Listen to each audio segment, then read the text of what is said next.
We are back for another Wellbeing Wednesday. I am so excited. As people come on, please comment in the comments below and let us know who's here, because we just want to say hi to each of you. So if you've been here before, welcome back. If this is your first Wellbeing Wednesday, welcome. We're super excited to have you.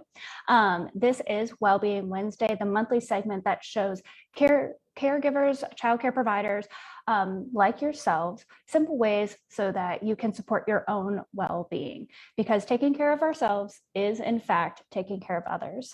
Whether you're an early childhood educator, director, parent, someone who just feels like a parent sometimes, you are sure to pick up tidbits of actionable advice about how you can support your overall well-being and get back to feeling like yourself.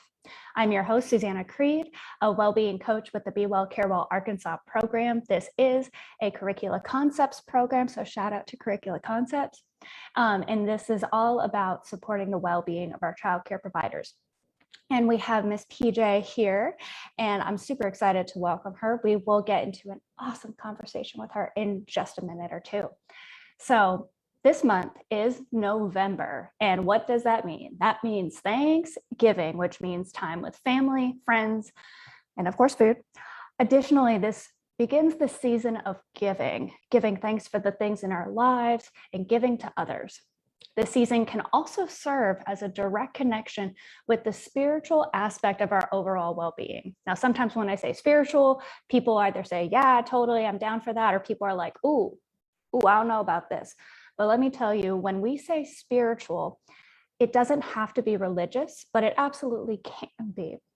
It's basically this idea of this part of our well-being where we feel connected to some sort of purpose, some sort of inner purpose, and we're also connected to something greater than ourselves. So it's more than just me, myself, and I. With, connected to something greater than us, that could be our family. That could be our friends, that could be the community we serve, that can be the work that we do in our career, or that can be a higher power or God. Every single person can find some sort of purpose and greater connection to be able to connect with their spiritual well-being. And when we feel that sense of purpose, we feel that drive, we feel good, we feel ready to tackle things because we know what's driving us. So today we're going to get into that a little bit, because also giving is a great way to connect us with that inner purpose and the greater world outside of ourselves. So it's really exciting to be able to welcome Miss PJ Yarbrough. She serves as a training advisor and advocate, but a training advisor for one of our longtime partners, U of A's early care and education projects. And fun fact, actually, it was UA's ESEP program that you're calling from today. You're the reason that Be Well, Care Well was even brought to the state of Arkansas. So thank you so much for recognizing the importance of supporting our child care workers and the adults who are caregivers. But anyways, enough from me. I'm going to kick it over to you, Ms. PJ. Thank you so much, and just start us off. Well, thank you, Susanna, and Curricula Concepts, your entire team, for having me here today. I'm so excited to talk to you about the spirit of giving. As you have already forestated, November is that month where we seem to finally just hone in on giving. And I'm loving the fact that we're going to have this conversation today and discover why we give. And thank you for the gracious introduction.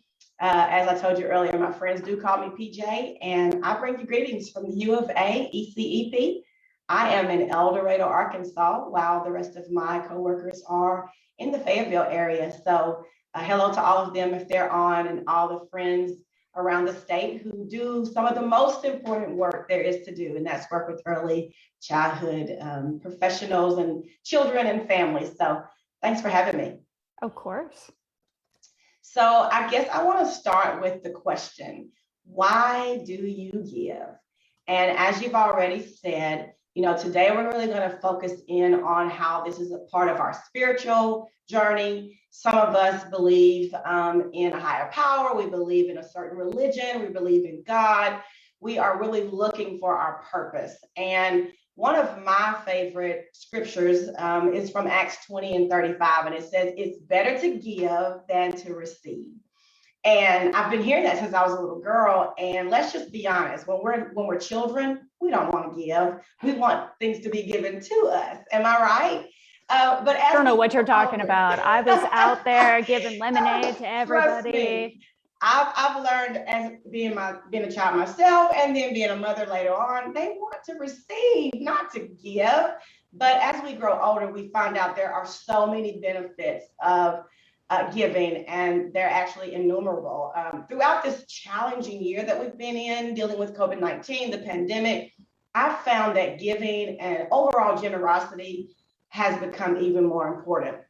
So with that struggle that we've all been facing, it's just been a lot. And so finding ways to relieve that pressure has certainly been a great thing for me to think about over these last several weeks as I've been preparing for today. I'll start with an African proverb that kind of goes along with the pandemic. One hand is never enough to lift a heavy load. And so I really love that because that leads me into thinking about giving. What can I give to make sure that someone's load is a little bit lighter? And if you'll allow me, I want to do one of my favorite things, which is give you a word to go with each letter in the word give. And so we're going to have 4 key things that we're going to talk about. We do love our acronyms. G-I-V-E. All right, so let's go with it. G-I-V-E. And I already kind of gave away the first one. We're going to say that G stands for generosity. So we give to show generosity. And generosity is showing a readiness to give more of something like money and time. But the best part about generosity is it's not always necessary or even expected.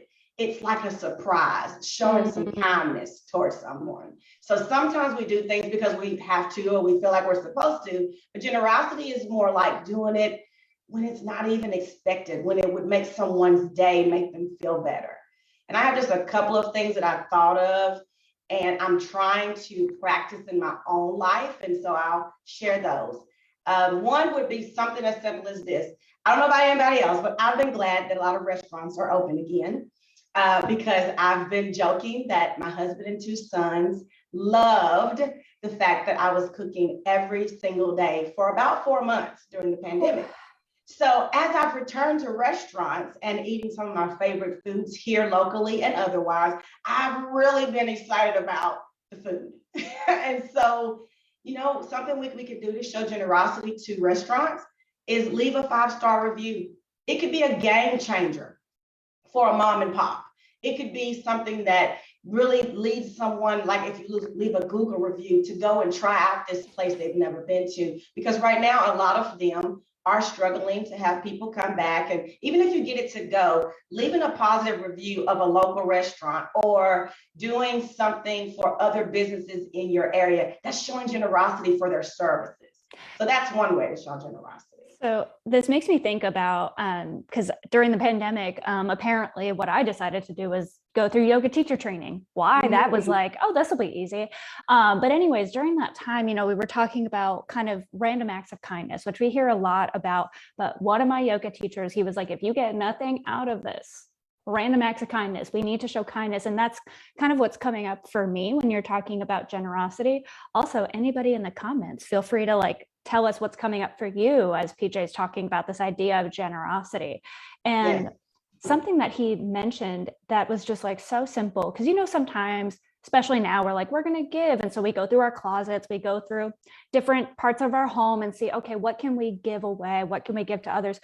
And one thing that my friend did, and it made me think about it, because generosity just has this ripple effect that's absolutely beautiful. And the idea of, instead of just taking all of them, throwing in a metal box and immediately going and donating them, maybe look and see if there's any particular book or outfit or, you know, beanie or a hat. Does it make you think of somebody in your life?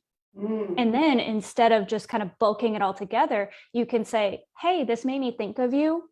Do you want this? Would you like this? And then if they say no, no worries. But a lot of times, like, think about it. If you were the one on the receiving end, like, wait a minute, you thought of me?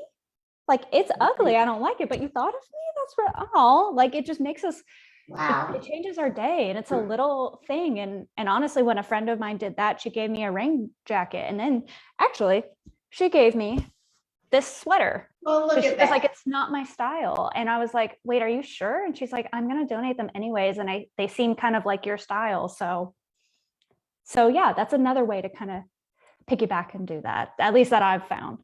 Yes, absolutely. I love those ideas that you added, and you might hear some things that are similar to that as we continue talking. Kind of leaning right into making others feel good and showing generosity. I also had on my notes to compliment someone every day. So I certainly always want to give as many options as possible that do not cost us a thing. Compliments can go a lot further than you may think. So if we're lifting someone's spirits, maybe to admire their good work or to compliment just, oh, I love your jacket, or I love your sweater, I love your throw on the back of your chair. Whatever we can do, that's showing generosity to make sure that people know that we see them and that we appreciate them. So that's generosity. And finally, if you do want to give in a more tangible way, if you will, of course, find a cause you believe in and donate money. It doesn't have to be monthly, it doesn't have to be a large amount, but so many organizations run on the generosity of givers. And that might be anything from your local church to an organization in your community that you believe in. Maybe it's one that you don't get a chance to go by and volunteer, or you don't get a chance to go by and give a lot of time and effort to, but you believe in what they're doing. For me, as we go back to passion and purpose, I know without a doubt, and I think the people in my community do as well, if it has to do with children and women, I'm there. And don't let it be an organization that involves both. And so a lot of things that I do are education related, but more importantly, I love to be there and show my generosity to women and children in my community and my state, and even, if you will, maybe nation as a whole, as much as people will allow me to do different things. So that kind of gives us just a few more things to do as we are showing kindness towards others and making sure we keep generosity at the forefront of our minds. Real quick, and stop me if you're going to talk on this Okay. as well a little bit later. Gotta check the time. We always have so much fun on these talks.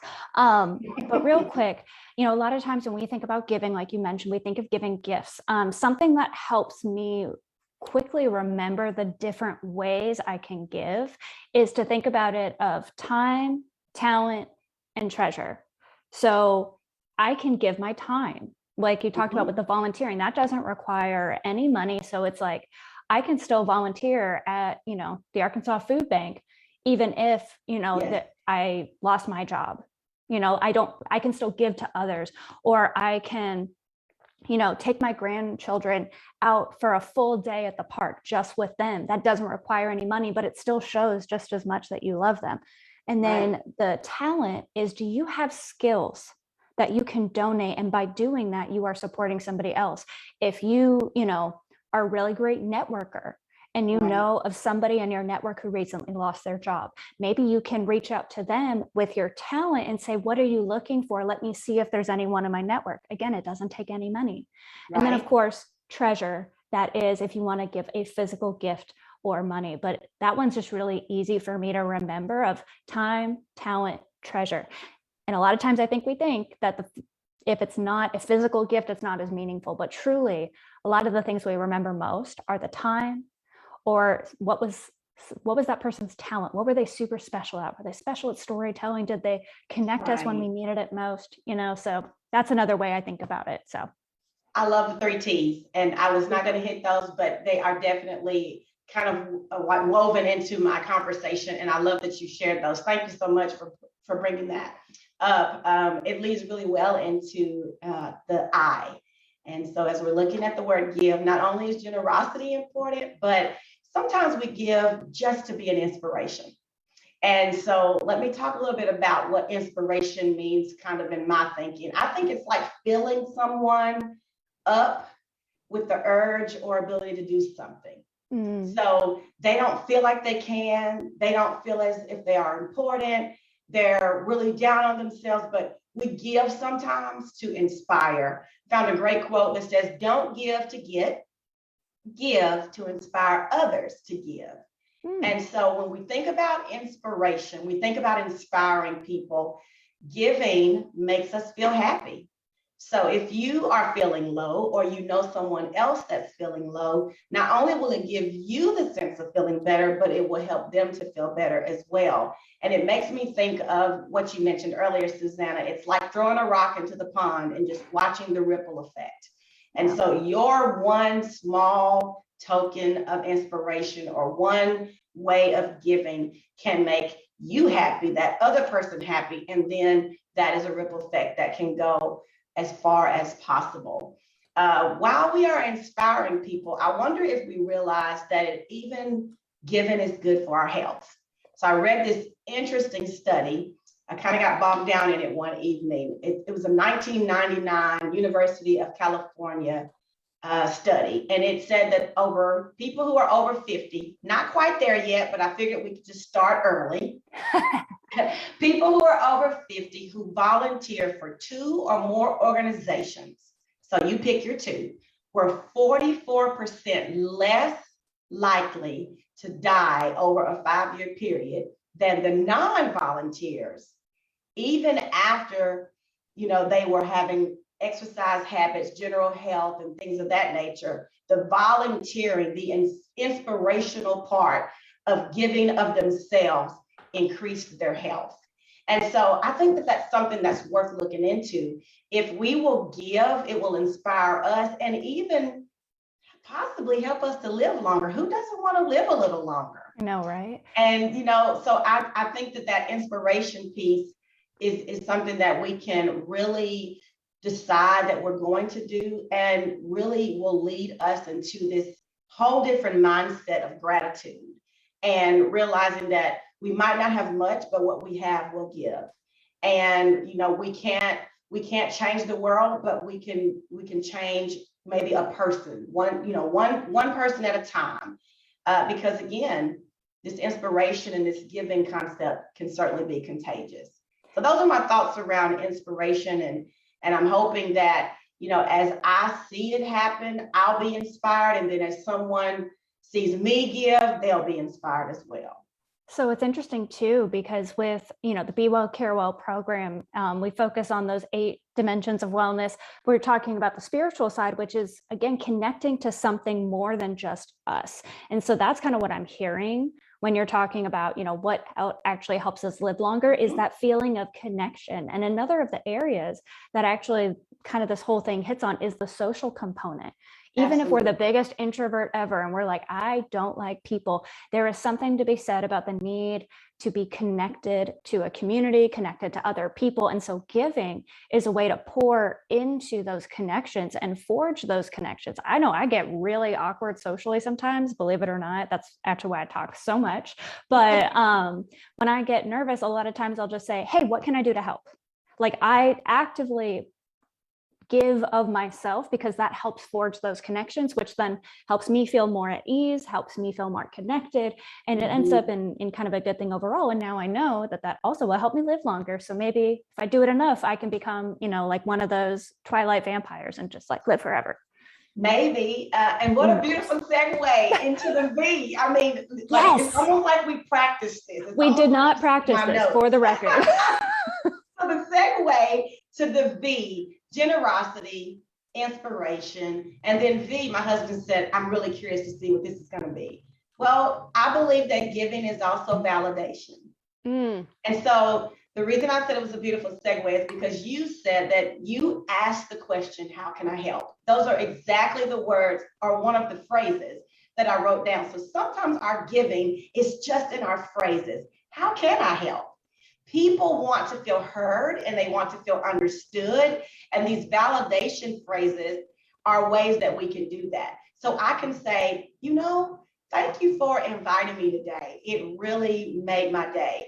I can say things such as, I'm so happy you're in my life. Or a simple reminder to people, I believe in you. Or maybe, I love it when you. Or when they're talking, listen and stop and just say, tell me more about that. That sounds really interesting. And then the 2 simple ones that I try to really say on a weekly basis: Thank you for being you. And of course, I love you.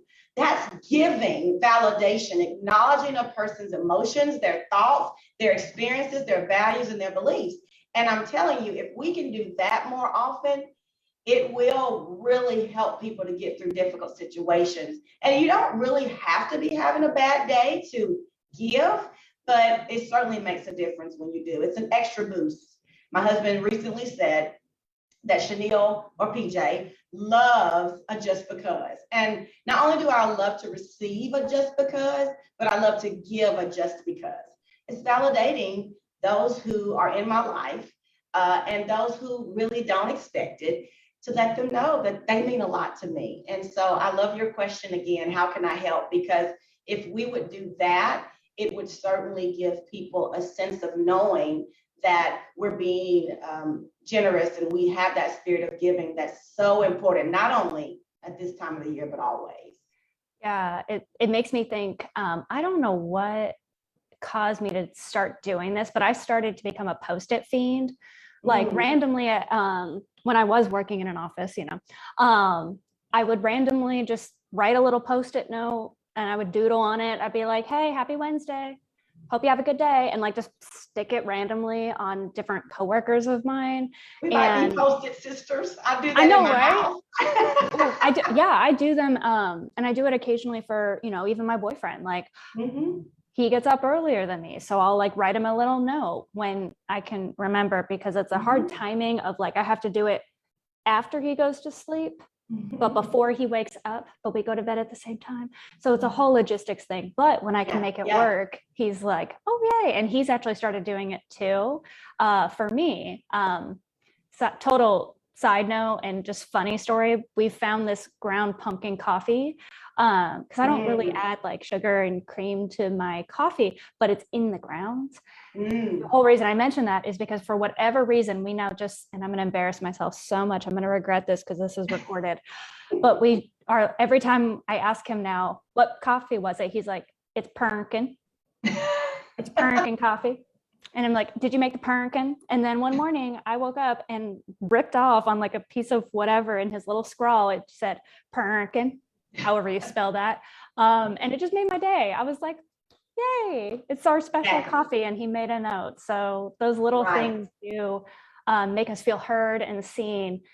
And again, they don't cost any money. It's beautiful. Exactly. Like you said earlier, made me think of random acts of kindness. I heard a friend recently say that she will many times read the newspaper, she'll get on social media just to see who's being celebrated, not necessarily a birthday or an anniversary, but maybe they received some reward, or she's just very, very intentional about looking for things to celebrate. And then she'll send them flowers, or she'll send them a gift basket just to celebrate it from this random person who, decided to say, hey, I see you and I'm validating what you did. And, I love that many times we kind of sneak around and pay for people's lunches or their meals when we're out to eat. And then when it comes back to you, as it did a few weeks ago, it's just like, wow, somebody bought my meal today. Again, this is all giving. And, I love that we have that opportunity. And I just feel like the more that we will look for these opportunities, we'll find them. And it will make a huge difference for all of us. And I think that leads me to my E, and it's a double E. So I believe that giving evokes empathy. And empathy is something that I've done a lot of reading and studying on over the last year or so in particular. And I feel very, very passionate about empathy being an individual's ability to share the emotions of other people. So as we're giving in this season, and I hope throughout the entire year, we can actually cause ourselves to feel what another person is feeling. And then we can spark in us a desire to make them feel better and to know that they're not alone. This comes along with a lot of territory to cover. And so, when we've been faced with the challenge of identifying and addressing personal biases, as we're trying to increase our cultural competence, as we're really working on, let's see, rejecting stereotypes and building meaningful relationships, finding ways to support all people, whether it be people who look like us or people who don't, people who have what we have or don't. It's so important as early childhood professionals that we build children's capacity to evoke empathy. And I told a group of professionals the other night that many times starts with us. Yeah. So when we can first reflect that empathy on one another as adults, then we can more easily show that to children and they'll know what it looks like. And so I believe that giving is a beautiful component of empathy, and vice versa. Empathy is giving. I love that I don't really have any specific examples, but I love that I'm going to again challenge all of us to stop, look and listen for those chances that we have to see what someone's truly going through, to feel what they're feeling, and to find a way that we can give. And that doesn't again mean that it has to be something that we're going to go and purchase and put a pretty bow on. But sometimes empathy is just holding that space, letting them feel what they're feeling, allowing them to cry, allowing them to laugh, allowing them to have that a beautiful moment that they're having, or that really, really ugly moment they're having. Hold the space, just be there for them and give them the opportunity to know that someone cares. And so G is generosity, and I is inspiration, V validation, and finally the E is empathy. I think that's a beautiful way that we can move into the rest of this Thanksgiving season, but hopefully an everyday practice of having the spirit of giving present in our lives. Absolutely. And that makes me think of two quick things. One, I'm sure many of us who are here today watching this, we've had that moment where we're just crying and all over the place. And then somebody, they don't say anything. They just sit with us. And then we get done crying. We're like, you're the best. Like, this is exactly what I needed. And the other person's like, I didn't do anything. That's that holding that space. Sometimes it is exactly what we need just to process it. And then the last thing is, somebody was telling me about this idea of love being like the flame on a candle. It's one of those few things that the more you give away, it does not diminish yours. Now, that doesn't mean like, okay, I have no boundaries and I give everything until I'm burnt out, but the actual spirit of love, you can take one candle and light 1,000 and that original candle can still burn just the same. So yeah, so keeping that in mind of this idea of empathy and inspiring, like that, spreading that light, that candle, and actually that can fuel our own too. So thank you so much, PJ, for being with us today. If anybody would like to get in touch with PJ, or if you have more questions, she has a website, and I've also put some of her contact information in the chat box. And whether you're with us live right now or you're watching the recording, we would love to hear, like, after hearing this idea of give, how did that change how you're looking at the spirit of giving this time of the year, and then also, of course, if you would like to learn more about Be Well, Care Well, Arkansas, that information is also in the comments. But again, I want to just thank you so much for being with us today. And thank you to, U of A's ESEP program, Early Care and Education Projects, because you have helped bring Be Well, Care Well, Arkansas to the state. And we're really excited about that. If you are not already, please follow Curricula Concepts on Instagram, Facebook, all of the things. This video will be on the Facebook page, and it will also be on our YouTube channel, so you can also find it there. If you ever forget what give is, we're going to have that for you. And then let me see. Yep, I think we hit everything. This has been another wonderful Wellbeing Wednesday with the beautiful PJ. I'm your host, Susanna Creed. We'll see you next month, and I'm wishing you well. Bye, everyone. Bye.